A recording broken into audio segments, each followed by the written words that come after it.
Ok,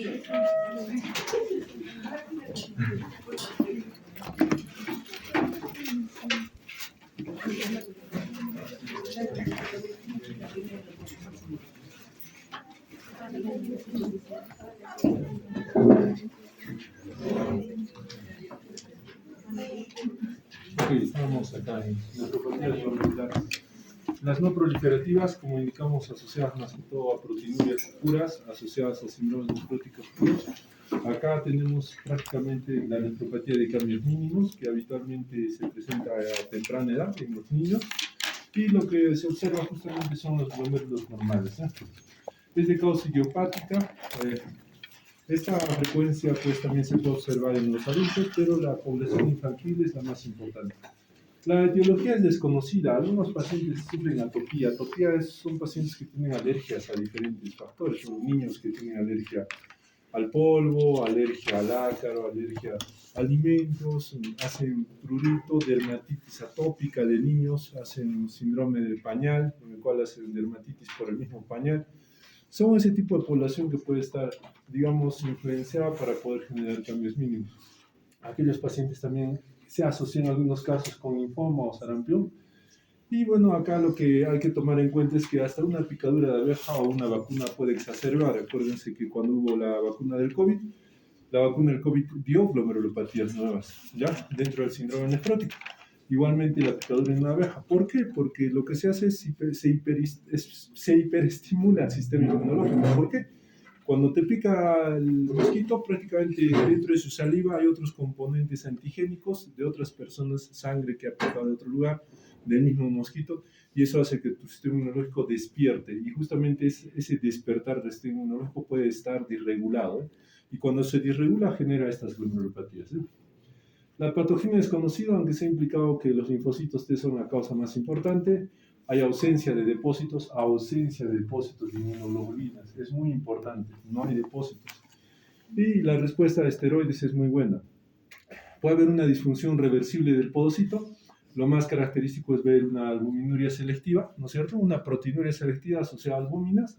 Y en la anatomopatología, lo que tiene que resaltar es específicamente en la inmunofluorescencia que hay depósitos de inmunoglobulina a nivel mesangial. Una proliferación mesangial con ausencia de depósitos de inmunidad. Esta proliferación mesangial es leve.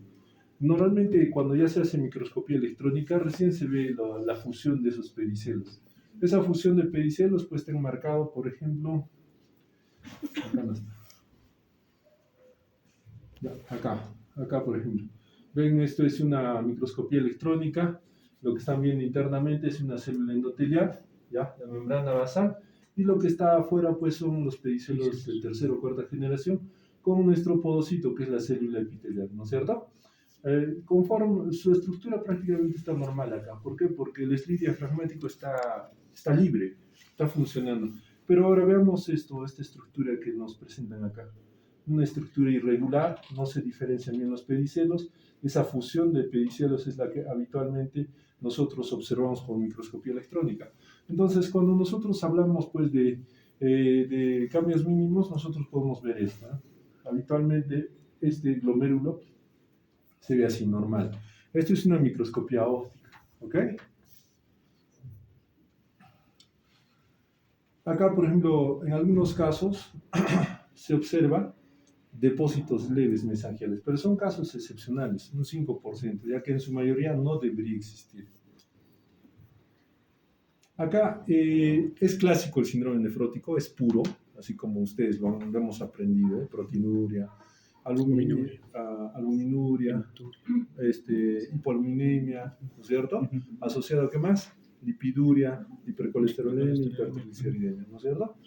Entonces es clásico, y lo que hay que definir bien, lo que hemos hablado en el síndrome proteinúrico, es también la proporción. En niños se llama síndrome nefrótico cuando es mayor a 40. El valor normal es menos de 4, por si acaso. Y en adultos es cuando es más de 3.500, 3.5 gramos o 3.500 miligramos. El valor normal, les voy a hacer recordar, siempre 150. ¿Ok? La hipoaluminemia tiene que ser marcada, menor a 3 gramos. Ya hablamos de lo que es leve, moderado, severo. Por lo menos cuando hay hipoaluminemia severa, sí va a tener efecto específicamente sobre lo que es la presión oncótica. No es en un 100%, pero nosotros tenemos que estar observando y viendo qué es lo esperable. Así como cualquier otro síndrome nefrótico, florido está asociado a qué? Algunos casos a trombosis o infecciones. Ya lo hablamos por qué motivo, ¿no es cierto? Tratamiento de esteroides, acá responden bien. La biopsia solamente se da si hay resistencia a esteroides. En los adultos sí hay una biopsia, es muy importante. Cuando hay brotes, hay que nosotros catalogar cómo es el brote, si es persistente o no, si ya dijimos, si hay recurrencia de la patología. Sí, específicamente nosotros vemos pues que esta frecuencia tiende a disminuir con la edad. O sea, mientras más pequeñito, probablemente pues menos frecuencia hay. A diferencia de niños un poco más grandes. El pronóstico es bueno con el tratamiento de esteroides. Y acá nosotros tenemos que definir que si ya hay una resistencia a esteroides, podría estar indicando que ya es otra enfermedad, la cual vamos a ver a continuación. Entonces, el tratamiento y las medidas generales que se hacen: reposo, restricción de sal, diuréticos, claro, según el paciente tenga una buena diuresis, para evitar hipotensión, esteroides de inicio, inmunosupresores. Podemos también manejar algunos inmunosupresores cuando tenemos pues recaídas frecuentes de este problema.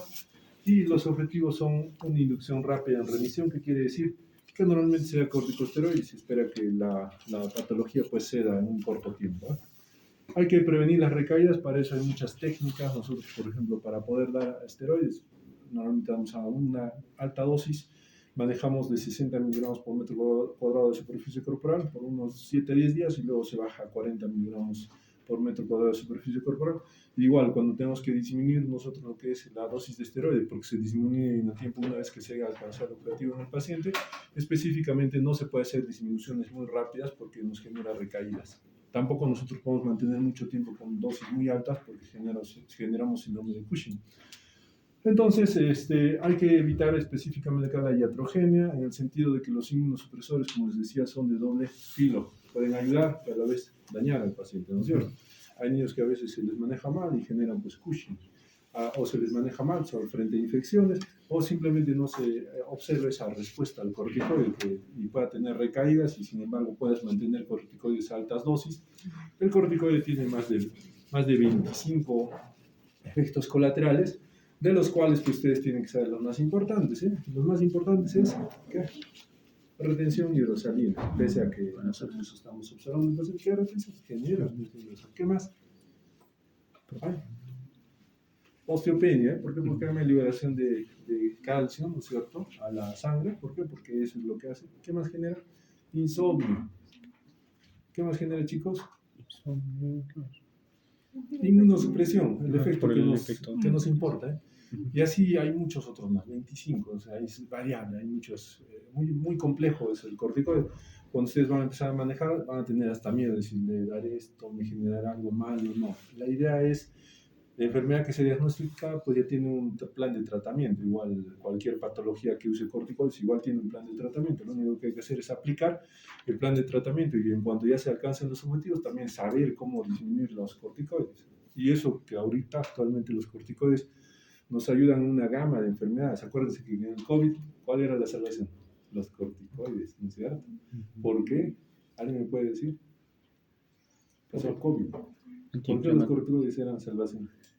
Por el efecto antiinflamatorio y el efecto, ¿cómo se llama esto? Para paso. Hay que tomar en cuenta que el primer brote, como les decía, esta dosis, por ejemplo, que damos es una dosis de adulto, 1 miligramo por kilogramo por día. En niños normalmente manejamos 60 miligramos por metro cuadrado de superficie corporal. Y bueno, se empieza a descender. En adultos, normalmente, pues, la remisión, que es el término exacto, cuando ya prácticamente se ha negativizado la proteína, todo ha vuelto a lo normal, se espera un promedio de 8 semanas. Y en algunos casos, pues, se puede prolongar. Algunos dicen de 12 a 16 semanas. Pero la respuesta más precoz... Toma el dinero, arréglate. Cásate conmigo en serio. Hasta telenovelas ahora mismo. ¿Cómo es? ¿Cómo ha cambiado? Entonces, el tratamiento de los brotes sucesivos puede haber un 30% de brote único, 20% infrecuentes, como en el primero, o 50% frecuentes. Entonces, Estos brotes sucesivos normalmente, pues, a veces, cuando uno trata de buscar una mínima dosis de esteroides, la idea es que se mantenga sin brote. ¿Por qué? Porque tampoco el paciente puede estar con esteroides toda la vida, forever, no es así. Nosotros tenemos que planear y indicar que, así como hay una curva de dosis, al tratar de alcanzar la dosis mínima, pues se trate de tener cuidado porque él puede tener estos brotes. Entonces, algunos pacientes pueden ser córtico-dependientes en el sentido de que tú ya hiciste ya la curva, estás bajando y otra vez la enfermedad se prende y tú tienes que subir otra vez. Otra vez intentas bajar, se prende la enfermedad y otra vez. A eso se llama pues, córtico-dependientes. ¿Sí? Sin corticoides a dosis alta, entonces la enfermedad nuevamente empieza a rebrotar. Y eso es inadecuado, por eso es que tenemos otros ahorradores de corticoides, que son los otros inmunosupresores. Acá tenemos la ciclosporina tipo A, por ejemplo, ¿no? Y esto aplicamos y tiene una muy buena respuesta, más que todo en la focal segmentaria, pero también en cambios mínimos. Esta patología ya es diferente a la de cambios mínimos, o podríamos hablar que acá ya se ve una lesión, se llama focal segmentaria, porque tiene efectos, pues, por partes a nivel glomerular y por partes a nivel renal. Entonces, acá lo que define su característica es la esclerosis, esa cicatriz fibrosa. Y en algunas zonas son segmentarias de algunos glomérulos, que quiere decir focal. Entonces, como nosotros vamos a observar específicamente en esta patología, sus características morfológicas son que siempre afecta a los glomérulos yuxtamedulares. ¿Ya? Su lesión focal se adhiere a la cápsula de Bowman. Acá, por ejemplo, podemos ver que todo este es el glomérulo, si se dan cuenta. Entonces, esta zona que ya está esclerosada, ¿qué ha pasado? Se está pegando pues, a la cápsula de Bowman, ¿eh? Algunas lesiones hialinas. ¿Por qué son lesiones hialinas? Porque prácticamente algunas luces de los vasos se llenan de sustancia proteinácea. O sea, la proteína que normalmente es la proteinuria, que se conglomera, entonces genera estas lesiones hialinas, ¿ya? Hay depósitos IgM de carácter focal. Acá también en la fusión de podocitos se refiere que no es un dato no específico, pero tenemos que entender una cosa. Si hay esclerosis, pues si en el anterior, que era cambios mínimos, y solamente se veía algo sucinto con microscopía electrónica, y por microscopía óptica nada, acá al tener esclerosis, pues vamos a poder nosotros definir que haya característicamente más lesión, ¿eh? Entonces tenemos dos tipos, la idiopática, que es la que tratamos con corticoides, que es propia del riñón, y la secundaria, en este caso, pues que vemos mucho también en la parte clínica. ¿En qué sentido? Disculpe. ¿En qué sentido? De la hiperfiltración glomerular. ¿Tienes tu nombre? Sí, eso. La luz, ¿no?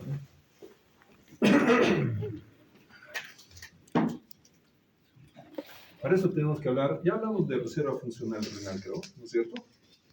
¿Se puso un... Delegado. No, está. ¿Seguro? Sí, seguro. ¿Se acuerda? Vamos a hablar de reserva funcional renal. Digamos, normalmente ambos riñones trabajan al 100%. Si ustedes, por ejemplo, jóvenes que sufren un daño, que Dios no quiera, una noche, es un riñón normal. Un riñón normal, su función es al 100%, pero su reserva funcional renal también puede ser otro 100%. Me trabaja hasta el doble, en el sentido de que no tiene lesión.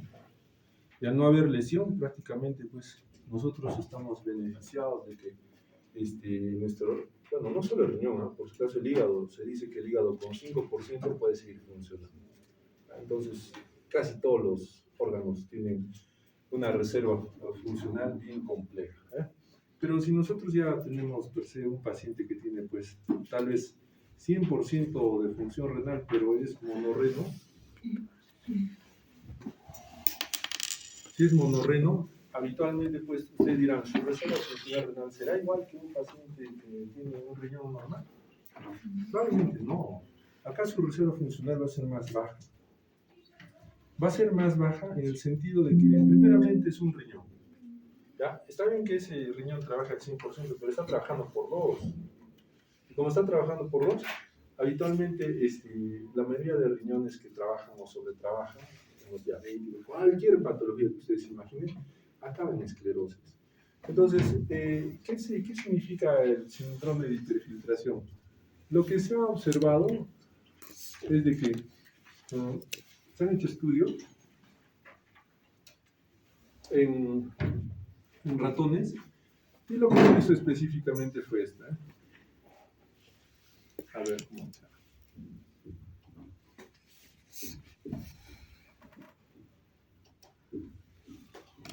Se hicieron comparaciones. Hubo un ratón de tipo 1 y un ratón 2. Esos ratones que se usan para laboratorio, ¿cómo se llaman, delegado? Mus, mus, No. no, los ratones blancos que se usan para laboratorio, los mus musculus, la raza blanca. Ah, Sí, los muslos. ya. Entonces, se tuvo dos ratones, entonces se evaluó y se trató de específicamente hacer un sobretrabajo en ambos ratones. Pero la principal diferencia es de que a este ratón le extirparon 5 sextos de riñón y solo le dejaron un sexto. ¿Ya? Entonces dijeron, a ver, vamos a ver pues, cómo funciona el riñón. Entonces empezaron a observar durante el tiempo que el ratón 2, pues, digamos, le generaban estrés, lesión, hemorragia, deshidratación. Le generaban, pues, no sé, a ver, ¿qué más podría ser? Ya diarreas, lo que quieran.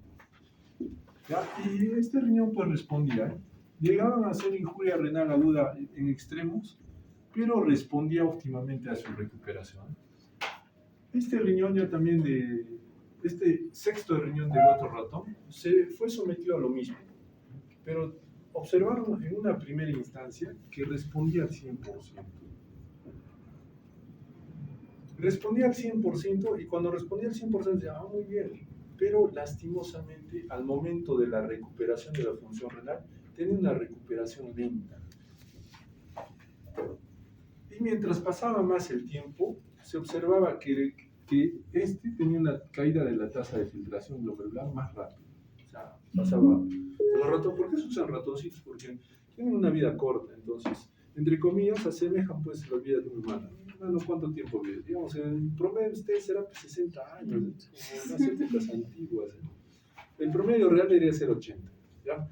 Pero en los ratoncitos pues viven menos tiempo. Entonces, en ellos lo que se hace es se trata de acelerar los daños y observar en el tiempo de vida que tienen cómo es la recuperación, qué lesiones tienen. Y eso lo traslocan pues en años. Según la edad de ratón, lo traslocan en años de humanos para definir qué es lo que ha pasado. Lógicamente, pues a los ratoncitos que fuera de hacerles extirparles y someterles a diferentes problemas, no solo acaba ahí, ¿acaba en qué?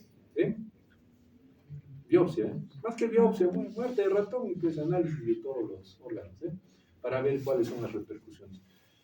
Y observaron que la tasa de filtración caía, en un inicio actuaba bien, pero después tenía una recuperación muy lenta de lo que es la función renal. Entonces, ¿qué es lo que ocurría específicamente en este ratón? Lo que ocurría en un inicio, en este ratón, era que los glomérulos sobrantes, ya, vamos a ver, estos glomérulos sobrantes, que específicamente pues, tenían que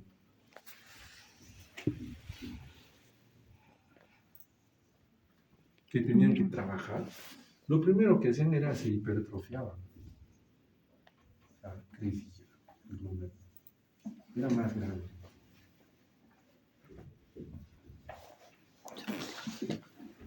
Al ser más grande, prácticamente, dijeron, sobretrabajo. Entonces, a este fenómeno de sobretrabajo le llamaron fenómeno de hiperfiltración.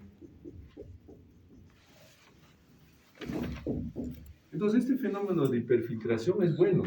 ¿Por qué? Porque, muy simple, pues, tiene que trabajar, digamos, el resto del metabolismo que nosotros en cierto grado exigimos a nuestros órganos, pero nuestro cuerpo no, pues, no es un cuerpo en el cual diga, bueno, yo no voy a trabajar porque me llenas de toxinas. No, lo que hace el cuerpo es se adapta. Ustedes, los que van a pasar nefrología renal, conmigo van a ver que los pacientes nefrópatas, enfermos renales crónicos terminales, son iguales, se adaptan. Vivir sin riñones es adaptar. Es una adaptación bien fea, tener anemia, hipertensión, desnutrición, uremia, fetor urémico, escarcho urémico, o sea, en algunos casos pues llegan a tener prurito crónico, adaptarse a una máquina en la cual te conectan y la máquina, pues, en cierto grado no es una máquina, pues, que, digamos, es indemne, o sea, no hace daño, no.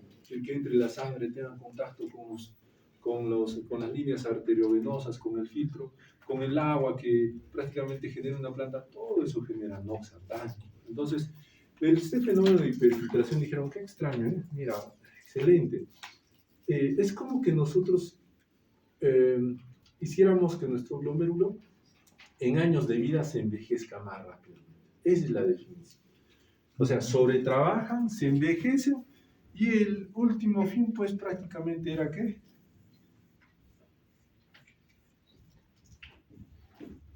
Se esclerosaban. O sea, morían. Uno diría, wow, Dios mío, ya, este riñoncito, pues este ratoncito, en cierto grado, al inicio, pues iba bien, sobretrabajaba porque las demandas metabólicas y el estrés que se le daba le exigía, porque tenía que eliminar las toxinas, pero tenía una vida más corta y finalmente se esclerosaba, moría. Entonces, si nosotros empezamos a pensar esto, pues ustedes dirán, doctor, entonces, ¿cómo es posible que ocurra eso? Eso ocurre habitualmente también en la vida real, pero no como mecanismos o fenómenos, pues ya acá muy extremo, ¿eh? Dejarle un sexto de riñón al ratón, pues es ser abusivo, ¿no es cierto?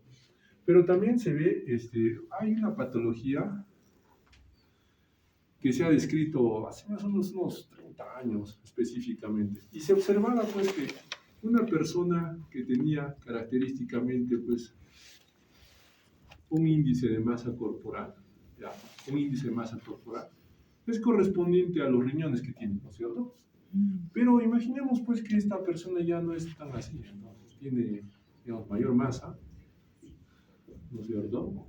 Y al tener mayor masa, va a tener mayor índice de masa corporal. Entonces, la relación es, si tus riñones nunca han cambiado de tamaño, tampoco van a cambiar de tamaño porque tú aumentes de peso, ¿no es cierto? ¿Qué es lo que va a ocurrir?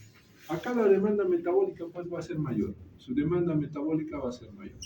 Y esa demanda metabólica justamente nos genera un fenómeno casi similar a este, a la hiperfiltración. O sea, si yo peso 60, mi peso seco es 80. Mi peso real, digo, es 80. Para esos 80 kilos, mis riñones trabajan, pues, deberían de trabajar un 100% y tener una reserva funcional de 100%, ¿no es cierto? Pero de pronto, pues, subo a 130, 140, 150 de peso. ¿Qué pasa? Yo voy a estar ya usando, ¿qué? Mi reserva funcional. Entonces, cuando empiezo a usar mi reserva funcional, lógicamente que mis riñones van a actuar igual que este ratoncito que tiene un sexto de riñón, van a empezar a hiperfiltrar, van a empezar a esclerosar y finalmente morir. Por eso hay característicamente una patología del obeso, como lo que es una glomerulosclerosis focal y segmentaria. Es secundaria en los obesos. Entonces, poco a poco la obesidad pues, se ha convertido no solamente en un factor de riesgo, también se ha convertido en un factor para generar enfermedades y hay muchas otras cosas más. Y nosotros cuando tenemos este tipo de, digamos, de noción en los pacientes, es esperable que nuestros pacientes cuando los manejamos, pues tenemos que saber qué es reserva funcional renal. ¿Por qué? Porque de pronto, pues el paciente, ¿qué pasa? Como ocurrió un caso, ¿eh?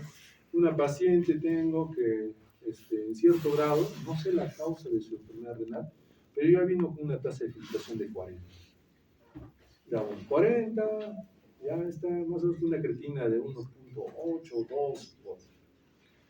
Y la paciente, pues, se le dice dieta, medicación, antiproteinúricos, antihipertensivos, estatinas para el colesterol, triglicéridos, todo se le da. De medidas higiénico-dietéticas para que mejore todo. Pero a veces muchos pacientes quieren sentir eso que se llama mejoría. O sea, me explico, ¿eh? Cuando a ustedes les da gripe y toman paracetamol es rico, ¿no es cierto? Cetiricina, qué alivio. O sea, los pacientes quieren sentir eso para decir estoy mejorando. Pero lastimosamente, como este fenómeno es a nivel molecular, no lo van a sentir, no lo sienten. Entonces, ellos lo ven como un castigo hacer una dieta, lo ven como un castigo tomar pastillas. La única forma de definir la función a nivel renal, por ejemplo, es la tasa de filtración glomerular. Eso es algo funcional que nosotros podemos aplicar. Y yo habitualmente mido esto para los pacientes. Y lo que ocurrió con esta paciente teniendo una tasa de filtración de 4, se fue de viaje. ¿Ya? 5 días más. 5 días y empezó a consumir alimentos de la calle. Claro, sin control de sal, sin control de colesterol, sin control de alimentos procesados, ¿no? Y en 5 días vino con hipertensión de lo que estaba normal, 170, 110, vino edematosa hasta muslos, 4/4, disneica, muy mal. Entonces ella misma dice, doctor, ¿cómo es posible? Y su creatinina subió de 1.7, subió hasta 3.3 o casi 3.5. Entonces un paciente dice, doctor, ¿cómo es posible? Ya estaba al borde de la diálisis y se desespera y hay que informar, es decir, estás al borde de la diálisis, ya vas a hacer diálisis. Pero también hay que entender una cosa, que si yo no conozco pues cómo actúa tal vez un paciente enfermo renal crónico, que ya no tiene un 100% de función, mire, imagínense, en esa paciente tiene un 40% de función y su reserva funcional renal pues va a ser mínima. Imagínense que en este paciente es más delicado, ¿ok? Entonces, en este paciente específicamente se le dijo, ¿sabe qué? Hay que volver a insistir en lo mismo, cumplir lo mismo, tratamiento más intensivo. Se le dio y prácticamente esta paciente no habrá recuperado su 40%, ha recuperado su 30%, de lo que estaba prácticamente en menos del 10%. Menos del 10%. Estaba menos del 10% y ya recuperado el 30%. Un éxito, ¿eh? Pero si nosotros no definimos esto, es muy simple, ¿eh? Ocurre a veces que el paciente pues cae su función renal, llega a una emergencia y lo clásico, dicen, no hacen relato, no hacen análisis, no hacen examen físico, no hacen historia de la enfermedad, lo que ustedes están haciendo en este curso, y finalmente dicen, no, necesita diálisis, lo meten a diálisis y se quedó por siempre en diálisis. La diálisis es buena, es mala a la vez. Todo procedimiento es bueno y malo. Entonces me dirán, doctor, ¿cómo es posible? Pues, ¿qué hacemos con los pacientes? No es que hacemos, siempre hay riesgos por los procedimientos que se hacen. Entonces, conociendo eso, pues se le da el chance a la paciente, se le da tratamiento y recupera su función. Entonces, es un modo de observar y ver que lastimosamente todo lo que nos recomiendan pues, las guías de práctica clínica sí son efectivas. Sino el problema es que no sabemos primeramente el patrón de la enfermedad y segundo, el paciente pues a veces no cumple, no es estricto en sus actividades. Y ahí es donde lastimosamente cae pues la función de un órgano. Llegar a ese nivel pues es un poco extremo, pero ya es más frecuente, considerando que ahora hay enfermedades de todo tipo. Se colgó. Sus dispositivos son. ¿Por qué? Porque ahora ustedes pues se enfrentan a pacientes no simples, ¿eh? Que no son simples. Cuando yo estaba todavía de estudiante, lo clásico era el AYEPI, el AYEPI, que también lo van a hacer seguramente ustedes, que es atención básica, que es lo que se hace en la parte del campo. En el campo se hace mucho eso porque la mayoría de pacientes pues viven en situaciones un poco más extremas de vida y es más frecuente, pero acá en ciudad ya no. En ciudad ustedes mismos tendrán sus papás, tíos, abuelos, no sé, X, Y, Z, que ya no vienen con una enfermedad, tal cual nosotros mismos nos generamos enfermedades con la hipoactividad, sedentarismo, vicios, alcohol, puede ser fumar, o hasta ahora, pues el otro proceso, el otro vicio, el otro problema también es el consumo de alimentos procesados, ¿eh? Entonces, nosotros tenemos que definir. ¿Por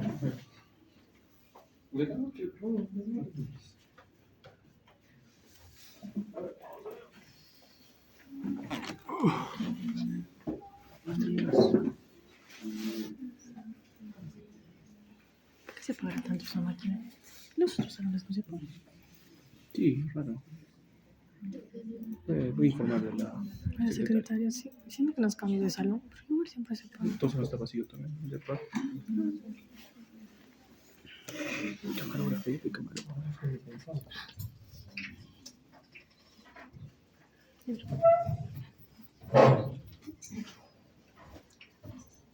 Por eso es que acá dentro de la característica de focal segmentaria, fíjense que para que sea una glomerulopatía primaria, nosotros tenemos lo que son hay unos glomérulos yuxtamedulares. ¿Ya? Si esos glomérulos yuxtamedulares tienen esclerosis, se llama glomerulosclerosis focal segmentaria primaria. ¿Por qué? Porque hay una teoría que dice que todos los glomérulos nacen a nivel de la cortical. Y mientras uno va desarrollando riñón, empieza a migrar hasta esta zona yuxtamedular. Entonces, se supone que estos glomérulos que están a nivel yuxtamedular son los glomérulos que tienen mayor capacidad, son los más viejos, los más experimentados, en otra palabra. ¿Ya? Y al ser más experimentados, cuando nosotros tenemos una focal segmentaria, son los primeros que se dañan en una primaria. ¿Ok? Entonces, estas características que nosotros vamos a observar, si bien es cierto, les dije, casi todas las enfermedades llegan a esclerosis, para definir una glomerulosclerosis focal segmentaria primaria, por lo menos tienen que tener estas características dentro de lo que es la histopatología. Como les decía, los depósitos de higiene. Bueno, acá hablamos del estado de hiperfiltración. Considerar que acá cuando les habla de la hiperfiltración, se supone que el glomérulo que ya hiperfiltrado, que se muere, ¿qué va a hacer? Va a generar que los otros glomérulos que están todavía vivos, igual hiperfiltren más. Entonces es como un círculo vicioso. Si bien es cierto, nosotros generamos mayor demanda al riñón para sobretrabajo, pero al morir este glomérulo y no tener control específicamente de este punto, porque nosotros podemos revertir de la hiperfiltración a un glomérulo normal, pero si no tenemos control, va a ser un ciclo vicioso, en el cual si ya estoy perdiendo, si he perdido ya un sexto de riñón y empiezan a morir más glomérulos, ¿qué voy a tener? Lo mismo, mayor hiperfiltración. Entonces ese círculo tiene que cerrarse. Por eso es que acá dice, pues, la disminución de la masa renal de cualquier etiología. La disminución de la masa renal de cualquier etiología es lo que genera esta hiperfiltración. Apenas tenemos lesión de esclerosis, cicatrices renales, es un mecanismo por el cual nosotros vamos a generar futuramente, pues, un daño o una enfermedad renal. Un ejemplo clásico que siempre les digo a los chicos es, por ejemplo, un prematuro. Cuando nace un prematuro, ¿con cuántos millones de glomérulos tiene que nacer? Por lo menos de 800.000 a 1.2. Pero un prematuro, pues, no terminó de desarrollarse. Imaginemos que a sus 26 semanas nace. ¿Tendrá sus 800.000 o 1.2? No, pues nacerá, quién sabe, con 400.000. Entonces, de base, ese prematuro va a tener problemas renales a futuro, porque no va a tener la cantidad de glomérulos para el metabolismo de su propio cuerpo. Y lo que va a generar es hiperfiltración. Entonces, son ese típicos pacientes. Doctor, ¿sabe qué? Tengo 40 años, trabajo incansablemente, no soy obeso, no bebo, no tengo nada, pero ya tengo hipertensión arterial. Y le pregunté, ¿qué antecedente tenía? Era prematuro. Nada más. Bueno, la prematurez genera muchas otras cosas más, por si acaso, no solamente eso. Ese es un detallito de la enfermedad renal, porque hay lesiones terribles por la prematurez. Pero esa es la medicina actual. ¿Y por qué hay prematurez? Es lastimosamente también por la fisiología de las mujeres. Cambia la fisiología. Cambia el modo como llevan sus embarazos y eso lastimosamente sí o sí afecta. La dieta que lleva la gestante afecta también en cuanto a lo que es una buena gestación o una mala gestación, la actividad física, muchas otras cosas. Por eso, como son acá varias, creo que hay más chicas que chicos. ¿Cuántas chicas hay? Es un 60-40 o sea. ¿Cómo? Más o menos. Entonces, le digo, sus correos, investigar si por ahí alguien Somos haga un arma y como los 32, restarle los hombres. Claro, sí.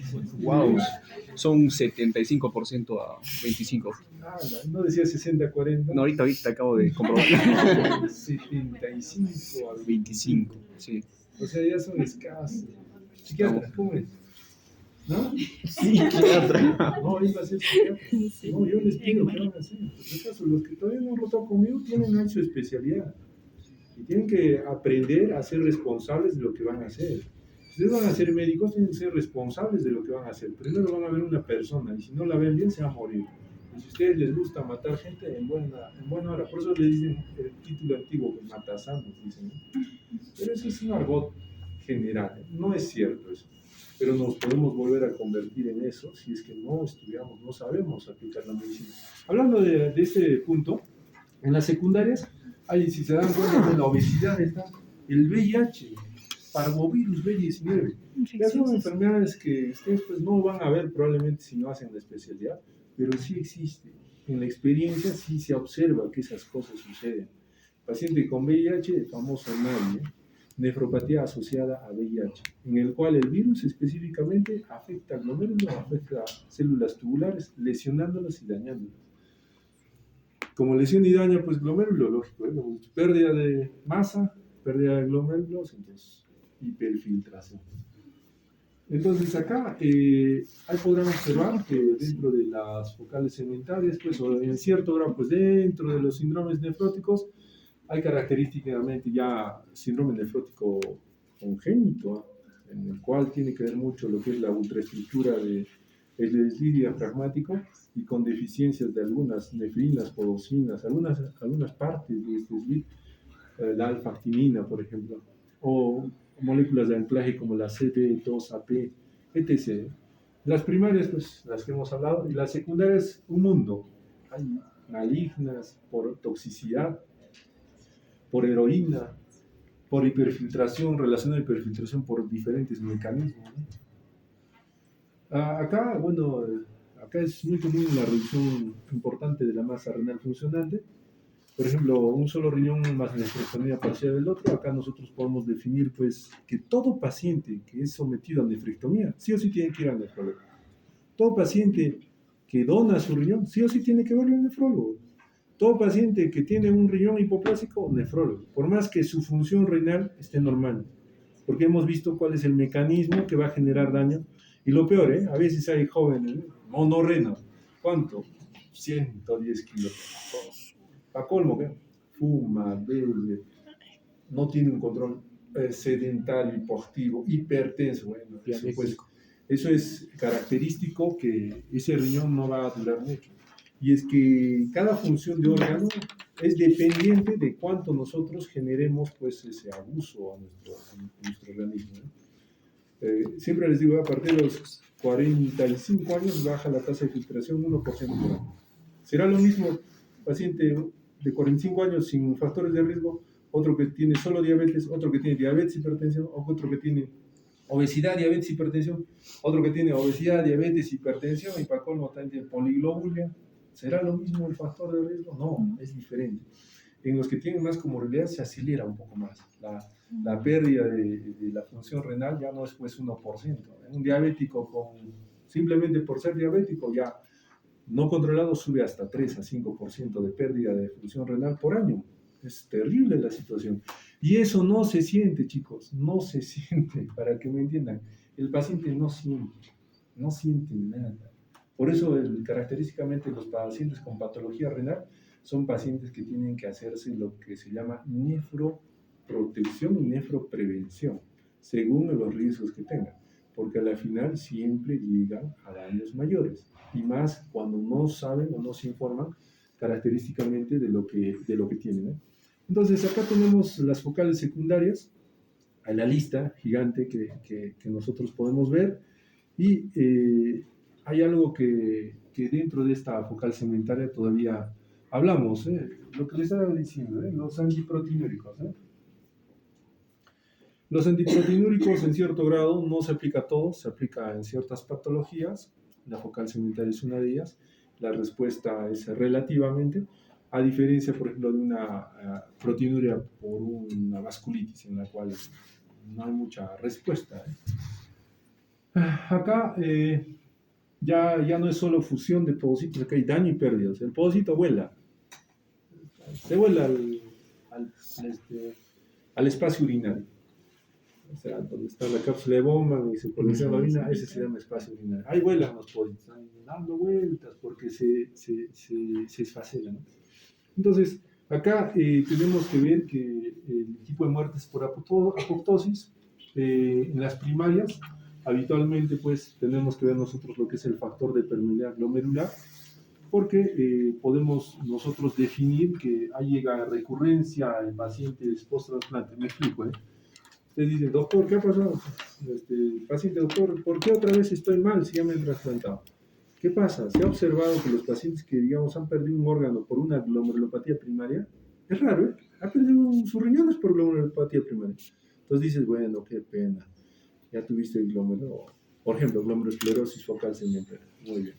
Y tiene suerte, ok, se le ponen nuevos riñones, un nuevo riñón se le coloca, y de pronto el paciente, pues, de acá a un año, 2 años, quién sabe, según los factores de riesgo que tenga, empieza a hacer proteinuria. ¿Cómo? Está haciendo proteinuria en su nuevo riñón. ¿Cómo es posible? Es raro, ¿eh? Y le da nuevamente la glomerulopatía primaria que generó el daño al riñón, le da en el riñón, en este caso, donado. Entonces, hay una relación estrecha, imagínense. Entonces, esto ya va más allá, pues, de solamente que el riñón es afectado, no. Hay una memoria del sistema inmunológico para generar este tipo de daños persistentes. O sea, de cajón, ya el sistema inmunológico se agarró con el riñón y dijo, no lo soy, lo mato, y después si viene otro, igual lo mato. Por eso es muy importante y es bueno que cuando se hace trasplante renal, la inmunosupresión que se da, pues también tiene un efecto, ¿eh? Es un efecto de tratamiento, entre comillas, pero ese tratamiento a veces es insuficiente para lo que es esta recaída o recurrencia de la enfermedad en post-trasplantado. Acá tenemos también que observar, pues, que no solamente, pues, hay este tipo de esclerosis, o sea, cicatrices. Hay otros problemas que ya hablamos de los factores hemodinámicos. Hay un aumento de la presión intraglomerular, puede haber trombosis capilar y glomerular, ¿ya? Y apoptosis, ¿eh? Bueno, estos son, pues, los síndromes nefróticos familiares, como les decía. Acá podemos tener, por ejemplo, la focal segmentaria primaria autosómica dominante por la deficiencia de la alfa-arginina 4. La clínica, proteinuria a veces asintomática, ¿ya? En ocasiones se acompaña de microhematuria de poca intensidad, a diferencia de la de cambios mínimos.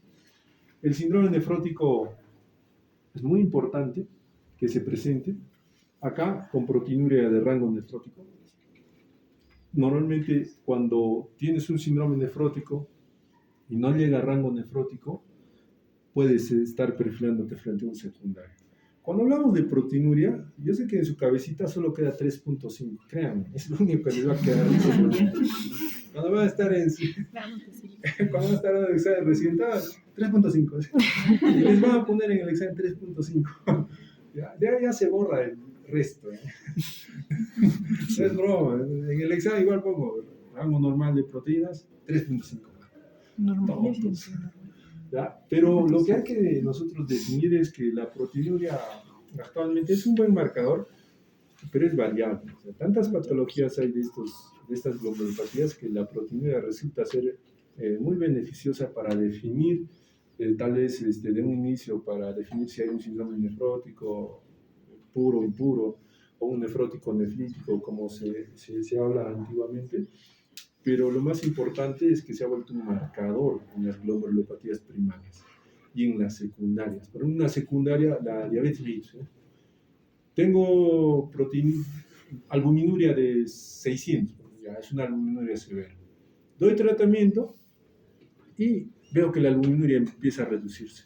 Es bueno, ¿eh? ¿Por qué? Porque ya te dice, pues, que estoy yendo bien, estoy haciendo bien las cosas. Igual en las primarias, o sea, tengo una proteinuria tal vez de 10.000, 12.000, pues, o 18.000 o 20.000, exagerado. Y le pulso y digo, oh, mira, interesante, ya ha bajado, ya está en 2.000, ya está en 1.000, ya está en 500. Entonces, resulta ser, digamos, la proteinuria un marcador para diagnóstico, pero también nos resulta también para lo que es manejo de tratamiento y pronóstico, ¿ya? Hay glomerulopatías secundarias que habitualmente asociadas al síndrome nefrótico, por ejemplo las amiloidosis, que son secundarias, en la cual tú das tratamiento, como a veces nos quedamos así, sin armas, ¿eh? Te sale la biopsia inespecífica, dice que parece secundaria, no especificado, es que a veces las biopsias no te dicen, tiene un nombre, apellido y todo, no, te guían para una patología. Pero sin embargo tú dices, le doy pulso, hoy no hay respuesta a nada, le das otro pulso, subes unos, nada, no hay respuesta a nada. Pero tú observas y que la proteinuria lastimosamente es de rango nefrótico. ese punto de rango nefrótico es muy importante porque ese riñón va a esclerosar probablemente en 2 a 3 años. O sea, en otras palabras, va a hacer daño renal terminal en 2 a 3 años, si no controlas la proteinuria. Y es triste porque a veces tú ves la proteinuria y no sabes qué hacer. ¿Por qué? Porque, por ejemplo, una amiloidosis secundaria. Tuvo tuberculosis de niño y eso ha generado pues un acúmulo de esos, de tejido amiloide a nivel renal y no hay vuelta que dar. No hay tratamiento. La bibliografía dice, trata la noxa primaria, o sea, trata la TB. Ya tuvo, ¿qué hago ahora? Sí, ¿qué voy a tratar? Entonces tú observas y ves nomás y tratas de manejar y al final acaba en diálisis. ¿Sí? Acá, característicamente, en algunos casos, pues, no es en algunos casos, la mayoría se relaciona pues a daño renal. O sea, al ser silenciosa, hay daño renal. Tenemos por eso los estadios, 1, 2, 3, 4, 5. 3A, 3B, Ya, 4. sí, hay de todo. Entonces, imagínense que tuvo sorpresa, alguno de ustedes, doctor, estoy dando espuma, hace filtración, un 3A. ¿Lo ha sentido, lo ha visto? Nada. Entonces, en ahí ya tú, cuando dices, tiene 3, ya, Dios mío, tiene proteinuria, ya hay esclerosis. En mi cabeza estoy pensando todo lo que les he dicho todas. Reserva funcional baja, esclerosis, hiperfiltración. Hay que empezar a definir qué patología primaria es, ¿para qué? Para empezar a dar tratamiento. Entonces, ¿sirve o no sirve? Sirve mucho, ¿no es cierto? En el diagnóstico, acá lo que en la secundaria, como hemos dicho, la pérdida de masa renal, pues está relacionado pues específicamente a una hiperfiltración. ¿Y la hiperfiltración que nos va a dar? Proteinuria. Y esta proteinuria, normalmente pues secundaria, no cumple todos los criterios. Nosotros, bueno, yo particularmente leí, buscaba unas otras bibliografías, y en otras bibliografías se habla de espectro nefrótico. O sea, el espectro nefrótico es algo que nosotros debemos de definir desde el punto de vista que es un síndrome nefrótico, pero que no cumple lo clásico. Y cuando no cumple lo clásico, ya te estás poniendo a pensar, debe haber una secundaria. Tenemos un paciente, creo que va a presentar el grupo 1 del caso clínico. Es un señor que tiene un síndrome nefrótico, ha salido su biopsia, parece una membranosa primaria, pero lo que más raro es, ¿cuánto de proteína albúmina tenía? Creo que tiene 1.8, o 1.3 o 4, no me acuerdo. Está baja la proteína. Pero tú lo ves sin edema. Qué raro, no tiene edema. No hay edema. Debería de tener, Ya tuvo antes, al inicio. Pero no tan. Pero ahora que se ha adaptado, está con tratamiento, no mejora la proteinuria. El rango de proteinuria siempre ha sido más de 3, hasta bajó a 2 y de otra vez subió a 5. Pero en ahí tú ves pues, un comportamiento atípico, dices, qué raro, no cumple lo que habitualmente observamos. En ahí estás pensando en algo secundario, algo más debe haber. Bueno, al final hemos catalogado como un lupus ANA negativo. Para, claro, o sea, lo hemos catalogado, es un 5%, pero a veces existen esas cosas. Créanme que el sistema inmunológico es tan maravilloso que espero que cuando hagan inmunología pues les aperturen la mente, aunque creo que no les enseñan bien, pero la idea es que ustedes alucinen. Todo es ahora inmunología, todo es inmunología. Si no les enseñan bien inmunología, demás están haciendo ese curso. Todas las patologías y enfermedades, todo es inmunología, hasta los procedimientos quirúrgicos, todo es inmunología. De ahí depende el éxito de nuestro tratamiento. Doctor, ¿tienen los chicos fármaco? Bueno. Sí, los invito a retirar. Pero hoy...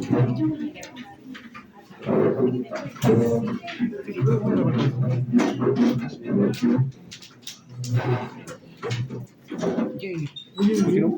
Apresúrense, chicos. ¿No te gusta?